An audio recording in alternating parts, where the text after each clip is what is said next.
So on the 31st of October 2014, Featherstone returned to the Football League by signing for Hartlepool United on a short-term deal. A lot's changed since then.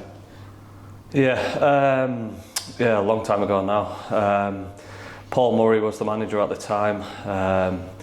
I'd just signed a short-term deal at Harrogate with the understanding that if and when a Football League club does come available, then Simon Weaver agreed that he'd rip it up and then I'd have the opportunity to go and join a club.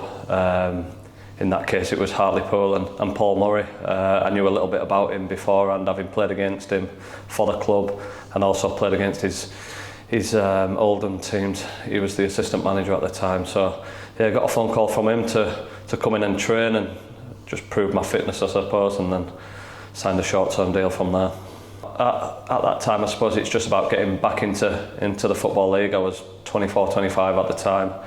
Like I say, just playing a few games for Harrogate to keep fit, and I was training at Scunthorpe at the time as well because someone I played with, Andy Dawson, he was a coach there at the time, so it was just a case of me ticking over and seeing what became available, and like I say, for me to sign a 1 month contract initially to then be sat here 10 years later, no, I probably wouldn't have said that at the time. That season, Hartlepool had just been relegated to League Two at the time. I'd played against them the previous 2 years at Walsall in League One. So I was a bit naive going into it, to be fair. I thought they'd be up there, and then when Muzza did call me, I had a look at the table and there was pretty much rock bottom at the time. I think Colin Cooper had just left, Muzza had come in, and yeah, the remit was to probably stay in the league at that point. For whatever reason it didn't happen under Muzza, and then Ronnie Moore came in and the Great Escape season happened there. I think we was 12 points adrift at one point, so in terms of success, to be 12 points adrift at one point to then come back and turn it around and keep our league status, I'd say that was a pretty good season in the end. It was quite a relaxed environment up until like I said, we had nothing to lose. We was 12 points adrift at one point, so the easiest part was actually catching the teams above us. I think we went on a 4-game winning streak and we got ourselves back in amongst it, but I think the pressure then came when we was on level points with the teams in and around us, and then we had to win to stay up, and I think it came against Exeter at home, here at the Vic, or the Prestige Stadium now. Just Ronnie came in, gave the lads a lot of confidence, kept it quite simple in his approach, and he just simplified everything. We played a 4-4-2 style, took no risks and got the ball forward, and we just carried a little bit of momentum from there. We had a really good squad this season. We got relegated, to be fair. We had Pod Hammond that went on and did really well. Toto Nisiala ended up having a better career than this level. We had loads of players that actually moved on and stayed in the league from that thing. So for me, I think there was a lot of stuff going on around the football club. We've had 3 or 4 owners in my time here, and I think that really took a toll on the playing squad at that particular time. And like I say, I think that squad was capable of doing a lot more than it actually did in the end. But yeah, really tough times, obviously. The first time the club had ever been relegated out of the Football League, so yeah, personally very gutted, not a nice experience, and yeah, I think I took a lot of flack myself in that period of time when we got relegated, which is fair enough. Fans have their opinion and that, so they're upset, and they're seeing that their club that was challenging to get out of League One, all of a sudden we're facing relegation into the National League for the first time in the club's history. So yeah, I get that, and it was tough times during that period.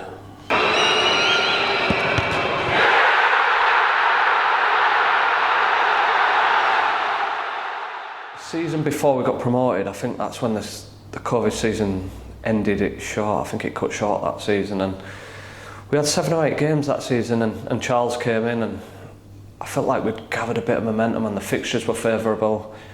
So I thought we could have maybe just had an outside chance of nicking the playoffs after a really poor start to the season. But then, we had a summer of like unknown after that. I think we had a long time off with COVID, and then when we did eventually come back, Challoner put a squad together that could really push for the playoffs, and probably the best season in terms of success since I've been here. So a really enjoyable season, and it was a fun time and really exciting time to be a Hartlepool fan. What can you remember from that day in Bristol?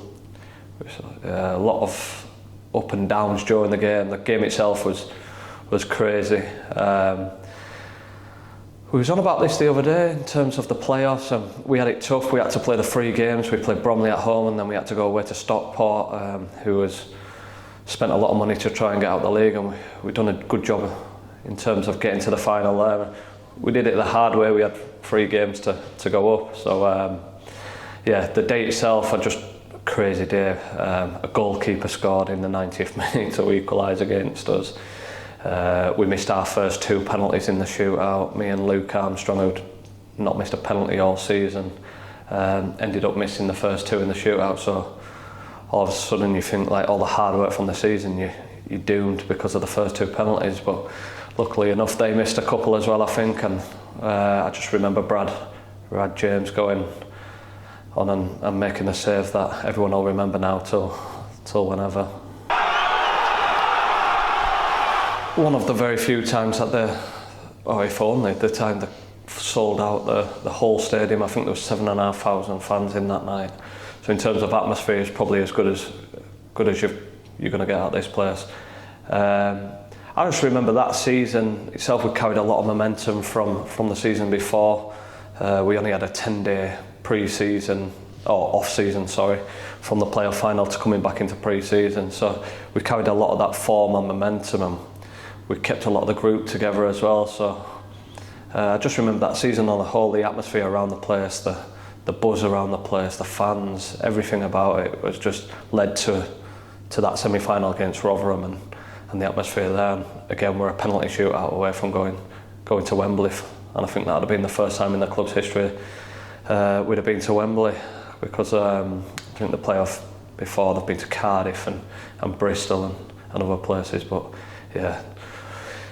it would have been unbelievable for us to take this fan base to Wembley for its first time. It's been tough, balancing the both. You've got to play both roles differently. You're amongst the staff day to day, you're with them all the time, you're in every meeting, but then you're also a teammate of the players. So it's been tough at times. Probably played more games than I would have expected to play this season. It's tough at times, but enjoyable, and just seeing the other side and how it works, and making those steps into the next phase of my career, I suppose. In terms of have I wanted to do it, I think it's a natural progression for me. I've said many a times that I've been in the game 19, 20 years now, and it's all I've known. So for me to then hopefully make them next steps into like a coaching side or whatever it is, then it makes perfect sense for me. Like you said, when I signed a contract, a month contract at the start, you'd never think 10 years later I'm going to be sat here having played 432 games, 4th on the all-time appearance making list. So massively proud moment for me and my family. Something we'll probably look back on and reflect more once I've finished. But in terms of what it looks like moving forward, I just want success. I want this club to then be back in the EFL where it belongs. This is a Football League club.